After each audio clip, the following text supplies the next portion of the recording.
de ce côté-là. Et on se rejoint au centre pour commencer la célébration.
Portons la lumière, la vie jaillira.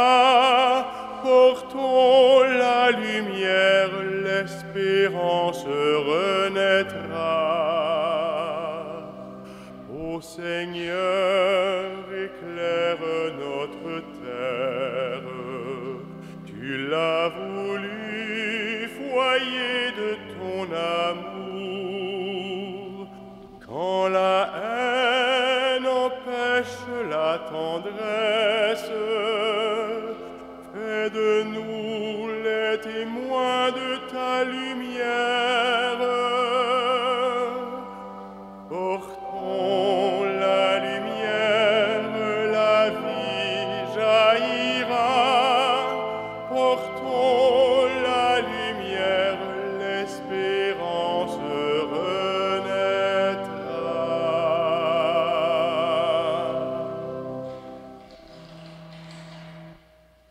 Frères et sœurs bien-aimés, il y a 40 jours, nous célébrions la joie de la nativité du Seigneur.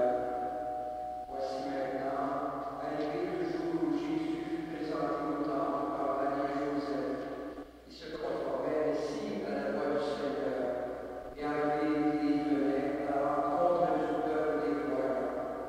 En effet, le vieillard Siméon et la prophétesse Anne étaient venus au temple sous l'impulsion de l'Esprit Saint. Éclairés par ce même esprit, ils reconnurent leur Seigneur comme le petit enfant et ils l'annoncèrent à tous avec enthousiasme. Il en va de même pour nous.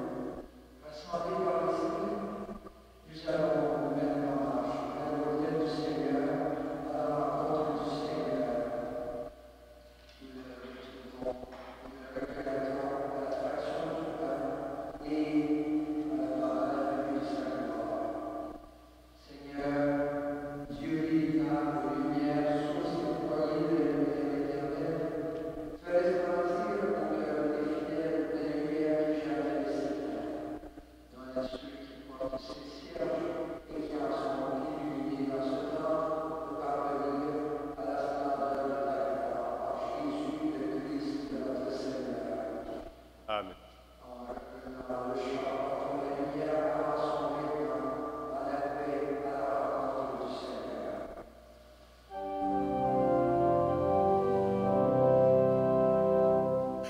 Portons la lumière, la vie jaillira. Portons la lumière, l'espérance renaîtra. Ô Seigneur, éclaire notre terre. Tu l'as voulu, maison pour tes enfants. Quand les cœurs refusent le partage, fais de nous les témoins de ta lumière. Portons la lumière, la vie jaillira. Portons la lumière, l'espérance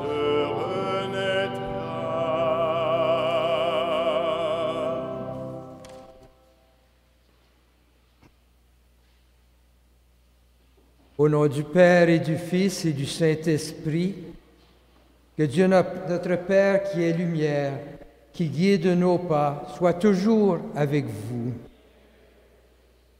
Frères et sœurs, à l'occasion de cette fête de la présentation du Seigneur au Temple, nous rendons grâce au Christ Jésus de nous guider sur le chemin de cette bonne nouvelle. Reconnaissons dans l'enfant de Marie et Joseph celui qui porte cette lumière. Nous célébrons ensemble aujourd'hui cette fête. Nous soulignons aussi que c'est le 2 février en 1874 que Saint Frère André faisait sa profession perpétuelle, donc son engagement définitif à vivre dans la communauté de Sainte-Croix. La messe de ce matin est offerte pour Madame Claire Duhamel. Poursuivons donc en chantant la gloire de Dieu.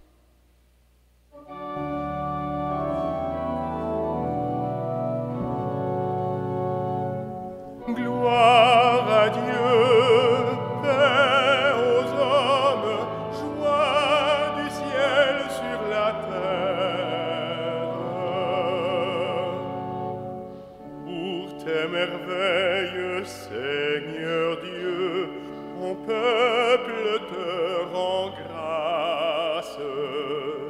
Ami des hommes, sois béni pour ton règne qui vient. À toi les chants de fête, par ton Fils bien-aimé dans l'esprit. Gloire à Dieu, paix aux hommes, joie du ciel sur la terre. Sauveur du monde, Jésus-Christ, écoute nos prières. Agneau de Dieu, vainqueur du mal, sauve-nous du péché.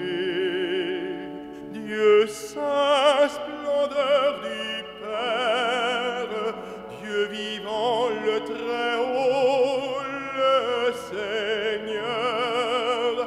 Gloire à Dieu, paix aux hommes, joie du ciel sur la terre.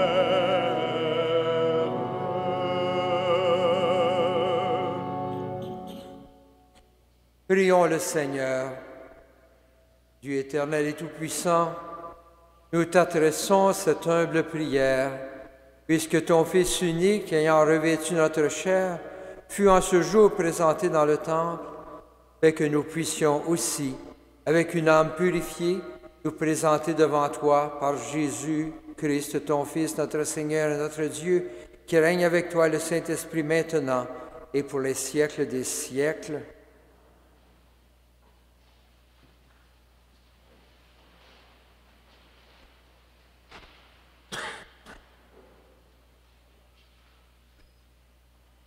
Lecture de la lettre aux Hébreux. Puisque les enfants des hommes ont en commun le sang et la chair, Jésus a partagé lui aussi pareille condition. Ainsi, par sa mort, il a pu réduire à l'impuissance celui qui possédait le pouvoir de la mort, c'est-à-dire le diable. Il a rendu libres tous ceux qui, par crainte de la mort, passaient toute leur vie dans une situation d'esclave. Car ceux qu'il prend en charge, ce ne sont pas les anges, c'est la descendance d'Abraham. Il lui fallait donc se rendre en tout semblable à ses frères, pour devenir un grand prêtre miséricordieux et digne de foi pour les relations avec Dieu, afin d'enlever les péchés du peuple. Parce qu'il a souffert jusqu'au bout l'épreuve de sa passion, il est capable de porter secours à ceux qui subissent une épreuve. Acclamons la parole du Seigneur.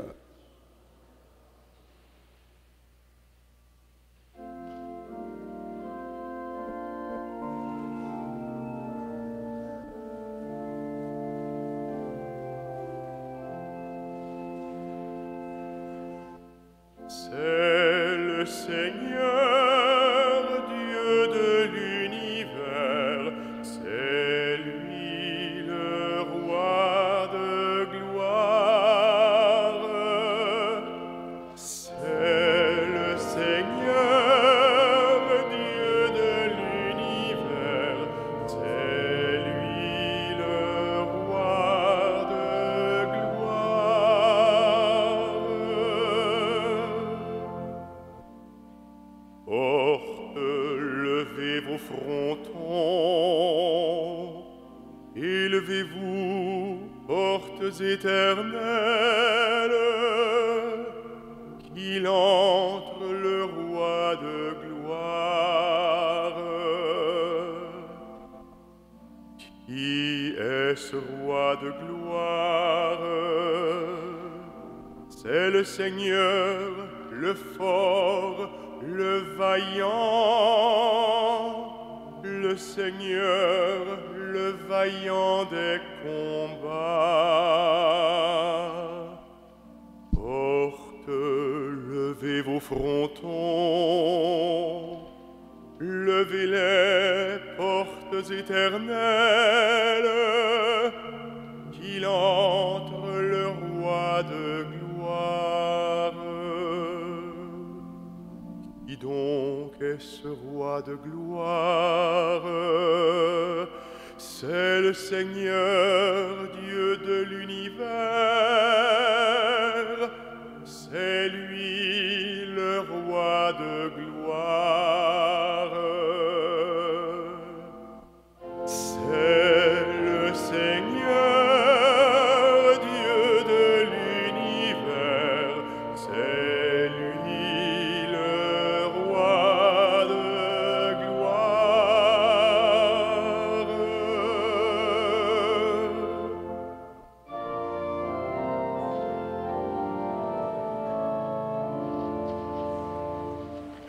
Alléluia, lumière des nations.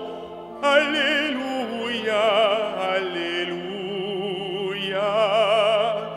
alléluia.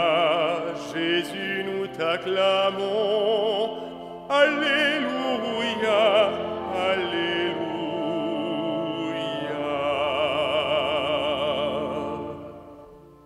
Lumière qui se révèle aux nations et donne gloire à ton peuple Israël.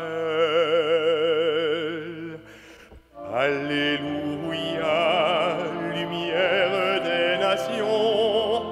Alléluia, alléluia, alléluia. Jésus, nous t'acclamons. Alléluia, alléluia.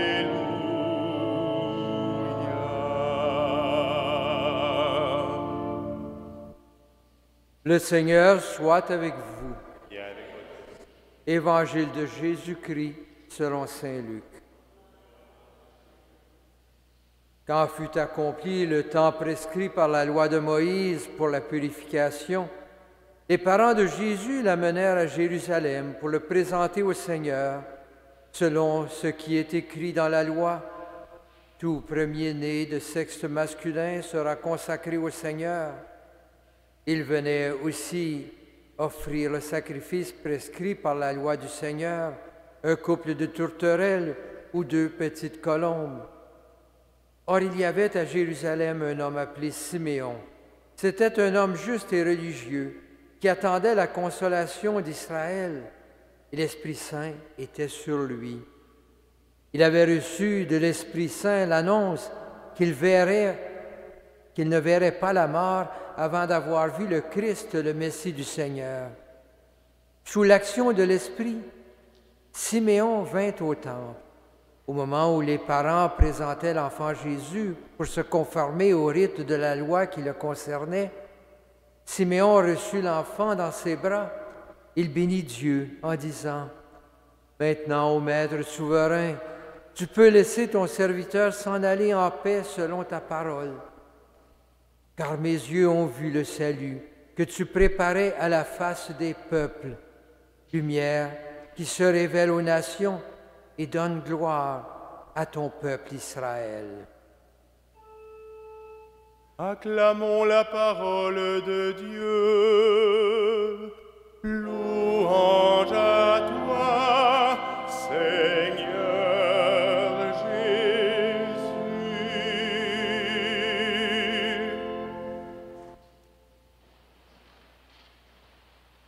Frères et sœurs, cette liturgie toute spéciale rassemble en fait trois éléments. La première phrase de l'Évangile nous parle de la purification de Marie. Dans la tradition juive, une femme demeurait impure pendant 40 jours après avoir donné naissance. On prescrivait un rite de purification qui lui permettait à nouveau d'aller prier au temple, d'avoir une vie parfaitement intégrée dans la société. Et la phrase suivante parle d'un autre événement, la présentation de Jésus au temple. Peut-être, est-ce que ces deux gestes se faisaient simultanément pendant cette visite au temple?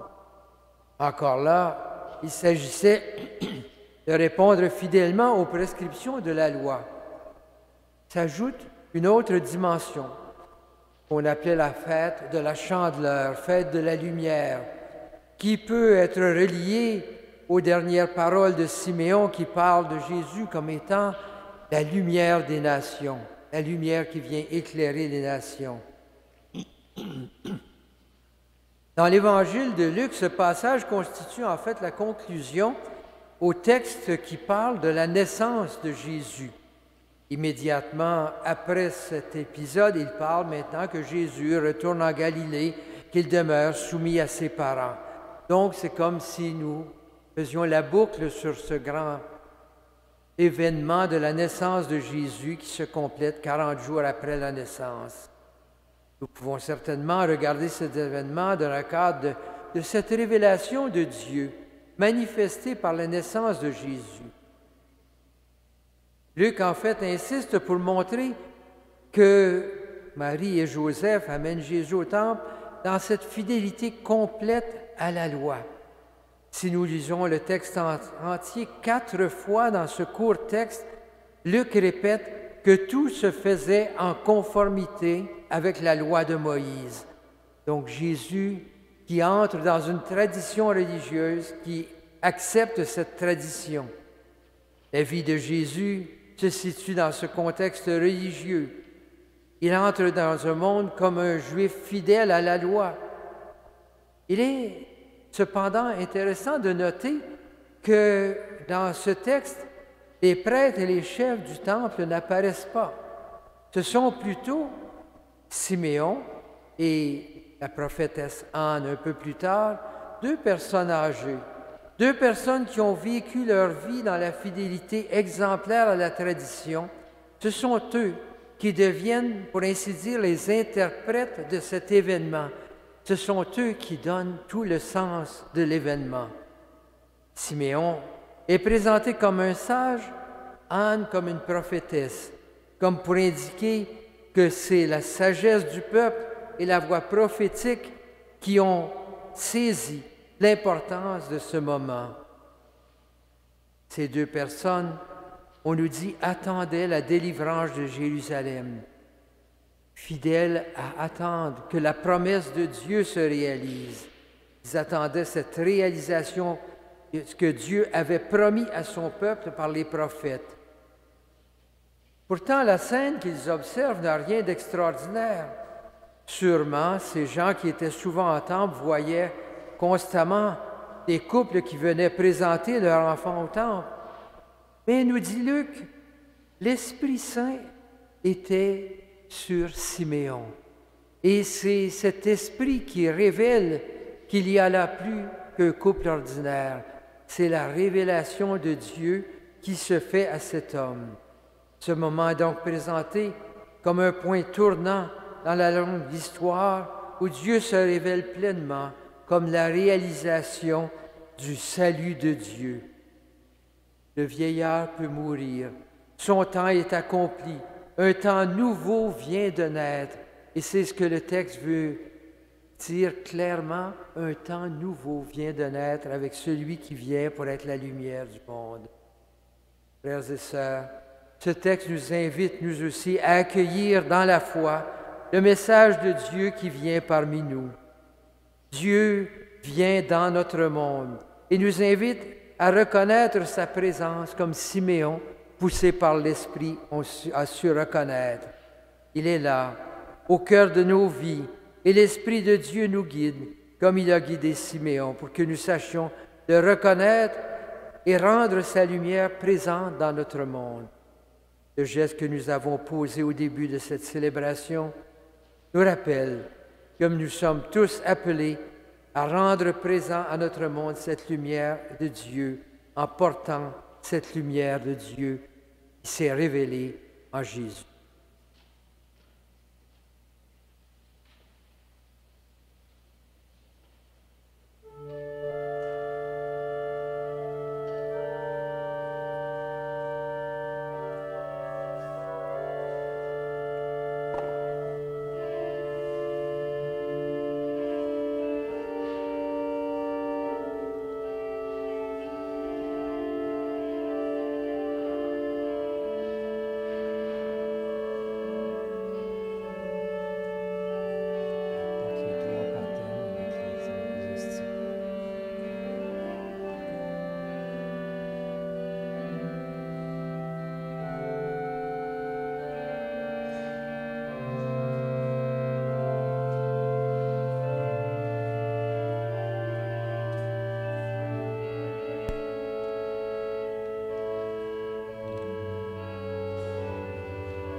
Prions ensemble au moment d'offrir le sacrifice de toute l'Église.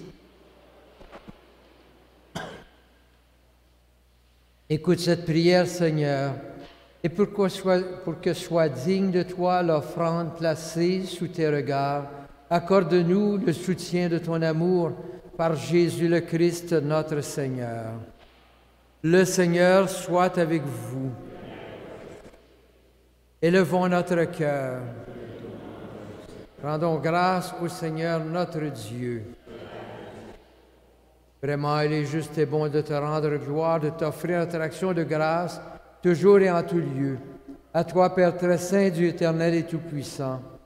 Aujourd'hui, ton Fils éternel est présenté dans le temple et l'Esprit Saint, par la bouche de Siméon, le désigne comme la gloire de ton peuple et la lumière des nations.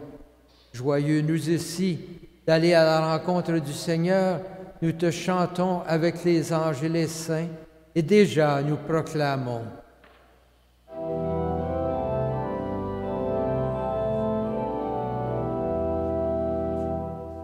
Saint, Saint, Saint le Seigneur, Dieu de l'univers, le ciel et la terre sont remplis de ta gloire.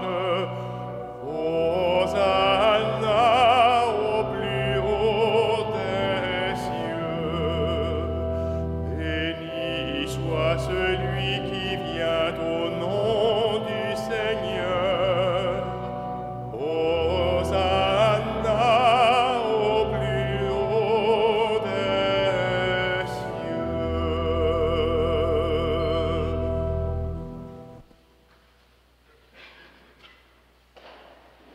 Toi qui es vraiment saint, toi qui es la source de toute sainteté, Seigneur, nous te prions. Sanctifie ces offrandes en répandant sur elles ton esprit, qu'elles deviennent pour nous le corps et le sang de Jésus, le Christ notre Seigneur.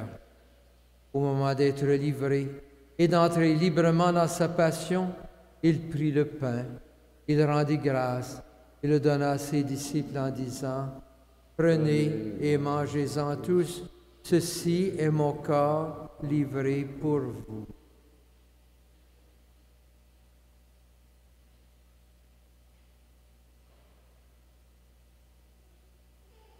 De même, à la fin du repas, il prit la coupe de nouveau, il rendit grâce et la donna à ses disciples en disant, « Prenez et buvez-en tous, car ceci est la coupe de mon sang, le sang de l'alliance nouvelle et éternelle, qui sera versé pour vous et pour la multitude en rémission des péchés. Ferez cela en mémoire de moi. »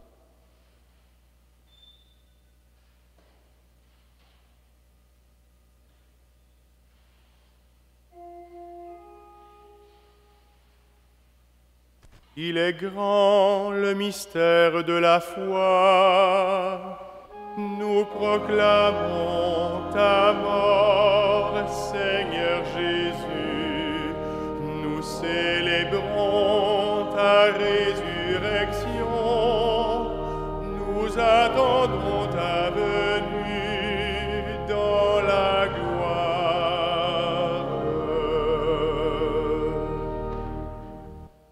Faisant ici mémoire de la mort et de la résurrection de ton Fils, nous t'offrons, Seigneur, le pain de la vie et la coupe du salut. Et nous te rendons grâce, car tu nous as choisis pour servir en ta présence. Humblement, nous te demandons qu'en ayant part au corps et au sang du Christ, nous soyons rassemblés par l'Esprit Saint en un seul corps.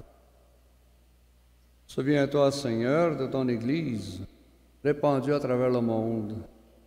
Fais-la grandir dans ta charité avec le pape François, notre évêque Christian, tous ceux qui ont la charge de ton peuple. Souviens-toi aussi de nos frères et sœurs qui se sont endormis dans l'espérance de la résurrection et de tous les hommes qui ont quitté cette vie. Reçois-les dans ta lumière auprès de toi. Sur nous tous, enfin, nous implorons ta bonté. Permets qu'avec la Vierge Marie, la bienheureuse Mère de Dieu, Saint Joseph, son époux, avec les apôtres et les saints de tous les temps qui ont vécu dans ton amitié, nous ayons part à la vie éternelle et que nous chantions ta louange par Jésus-Christ, ton Fils bien-aimé. Par lui, avec lui et en lui, à toi, Dieu le Père Tout-Puissant, dans l'unité du Saint-Esprit, tout honneur et toute gloire pour les siècles des siècles. Unis dans un même esprit et rassemblés autour de la table du Seigneur, prions maintenant Dieu notre Père avec les paroles que Jésus nous a données. Notre Père qui es aux cieux, que ton nom soit sanctifié, que ton règne vienne, que ta volonté soit faite sur la terre comme au ciel. Donne-nous aujourd'hui notre pain de ce jour. Pardonne-nous nos offenses, comme nous pardonnons aussi à ceux qui nous ont offensés. Et ne nous soumets pas à la tentation, mais délivre-nous du mal. Délivre-nous de tout mal, Seigneur, et donne la paix à notre temps. Par ta miséricorde, libère-nous du péché. Rassure-nous devant les épreuves en cette vie, où nous espérons le bonheur que tu promets et l'avènement de Jésus-Christ, notre Sauveur. Toi qu'appartiennent le règne, la puissance et la gloire, siècle des siècles. Seigneur Jésus-Christ, tu as dit à tes apôtres, je vous laisse la paix, je vous donne ma paix. Ne regarde pas nos péchés, mais la foi de ton Église, pour que ta volonté s'accomplisse. Donne-lui toujours cette paix et conduis-la vers l'unité parfaite, toi qui règnes pour les siècles des siècles. Que la paix du Seigneur soit toujours avec vous. Et en ce moment de fête, partageons avec ceux qui nous entourent un signe de paix.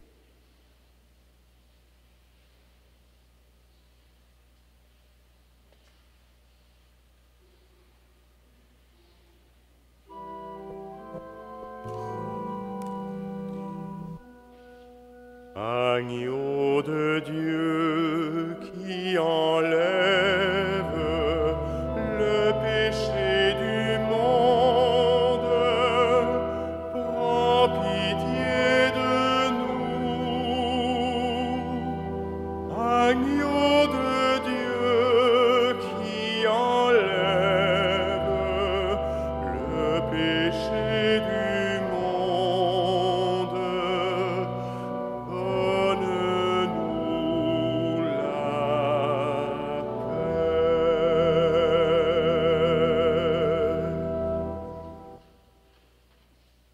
Heureux les invités au repas du Seigneur. Voici l'agneau de Dieu qui enlève le péché du monde. Seigneur, je ne suis pas digne de te recevoir, mais dis seulement une parole et je serai guéri.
Mes yeux, Seigneur, ont vu ton salut que tu as préparé à la face de tous les peuples. Prions le Seigneur.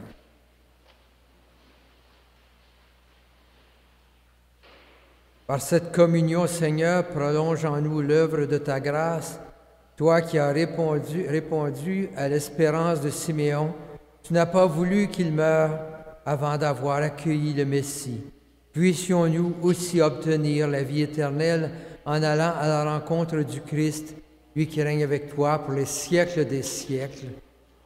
Le Seigneur soit avec vous. Que le Seigneur, le Dieu Tout-Puissant, vous bénisse, le Père, le Fils et le Saint-Esprit. Frères et sœurs, qu'en ce jour nous portions la lumière du Seigneur, allez dans la paix et dans la joie du Christ.